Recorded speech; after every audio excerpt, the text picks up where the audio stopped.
Um, good people. Um, Good people. Are you ready? You are? Thank you very much. We are here at the current hospital. To see the Honorable George Koimburi, the Honorable Member of Parliament for Juja, who was brought here in critical condition. Last Friday, the Honorable George Koimburi had a function in his constituency in a place called Gachagua, and he had a serious engagement with his constituents. In fact, I had the opportunity to address those people through the phone. And after he left the ceremony, he was accosted by officers from the DCI who chased him, and he was able to escape using a motorbike with the help of the local constituents. His vehicle was impounded and his driver was arrested. That vehicle is still in the hands of the DCI. And on Sunday, when he was in church, immediately after the service, 2 undercover agents of a killer squad that has been put in place to deal with elected leaders who are not supportive of William Ruto abducted him in full glare of the church members, and in the process almost harmed his wife. It is not known where he was taken to, but after a serious search early this morning, he was found in a coffee plantation in Kibbururi, that is in the Gachagua constituency,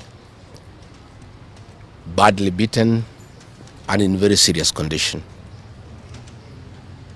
He was taken to a hospital for first aid and later brought here where he was admitted.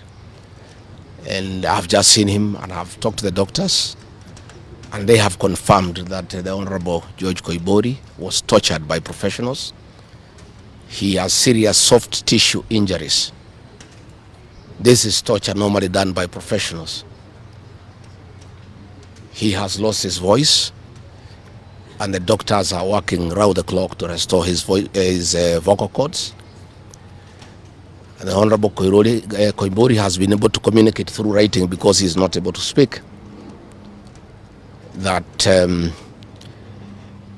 some chemical was administered through inhalation, and the doctors have told us that preliminary investigations confirm that that chemical has interfered with his vocal cords. The doctors have assured us they are doing everything within their power to make sure that he is out of danger. They have taken blood and urine samples to private laboratories, different ones, so that they can establish what could have happened in matters poisoning. You remember last weekend I said that a special squad had been set aside, and now we have confirmation that President William Ruto, CS for Interior Kipchumba Murkomen, and the Deputy Inspector General, Mr. Eliud Langat, all from the Kalenjin community, have put up a squad to deal with leaders who are opposed to this regime.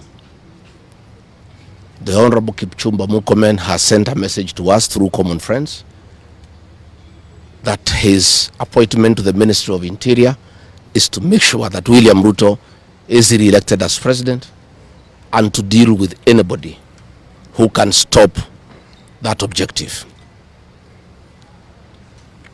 Officers from the National Police Service has confirmed to us that a special squad of 20 police officers from the Nandi sub-ethnic community are the ones behind the abduction of George Koimburi, and they are the ones that were deployed in Kakamega to target the Honorable John Methu and Karungo Athangwa specifically There were about 300 police officers who were deployed in Kakamega, but 20 police officers from the Nandi sub-ethnic community under the direct command of the Deputy Inspector General, Eliud Langat, and reporting to Kipchumba Murkomen and William Ruto, had been assigned to harm the senator for Nyandarua and the senator for Kiambu because of their vocal stand against this regime. Let me say that I want to appeal to the international community to rescue this country. William Ruto has become a very vengeful dictator, and his activities are similar to the one by Dr. Dada and Mobutu Sese Seko.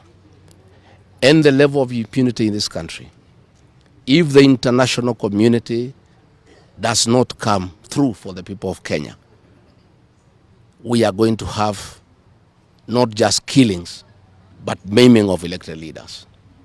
What has happened to the Honorable Koimburi is a very deliberate attempt by William Ruto, Kipchumba Murkomen, and Langat to scare leaders who speak out. It is meant to scare them.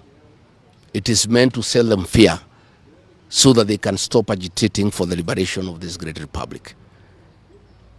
And I want to say that William Ruto must know it is these leaders, it is not these leaders who are against his rule. It is the people of Kenya. These leaders are simply articulating what the people of Kenya are saying. And even if he targets these leaders to kill them, to maim them, he cannot do the same to each and every Kenyan.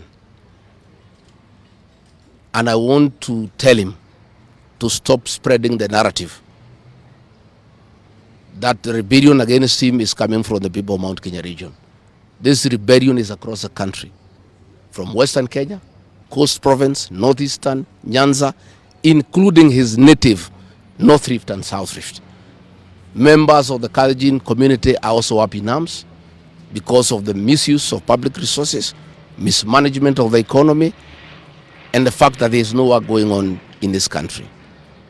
So let me appeal to the international community to take a great interest in what is happening in Kenya. And we have seen what is happening in the neighboring countries, in Tanzania, the suppression of civil society, and all those things are stemming from here in Kenya.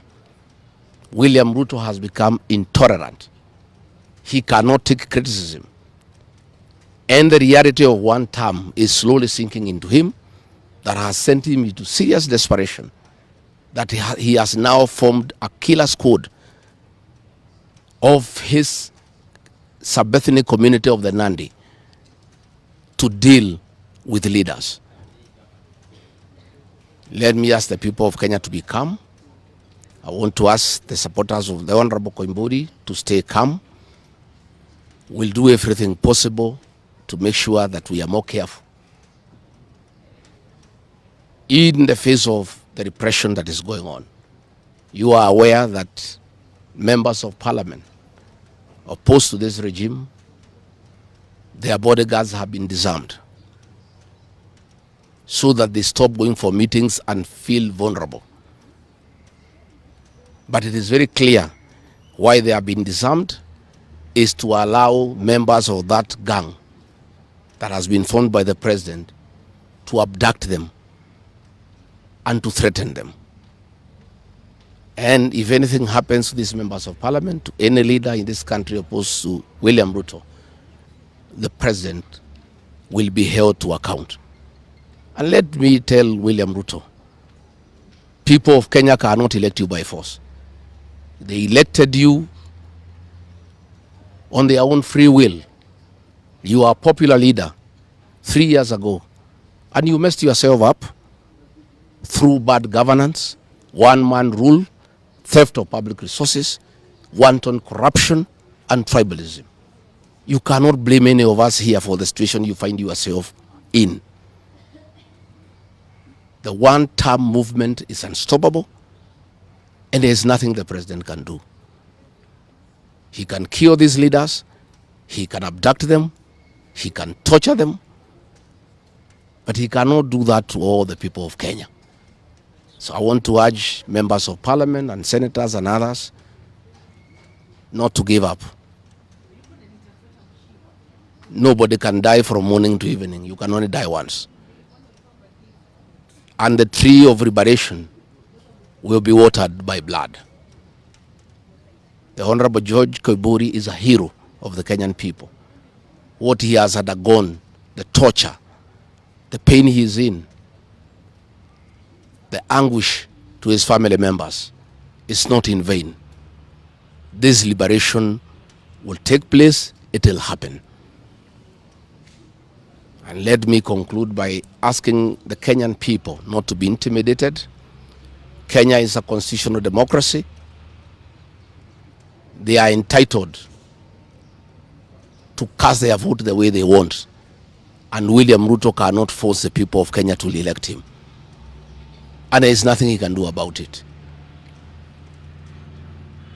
Thank you very much.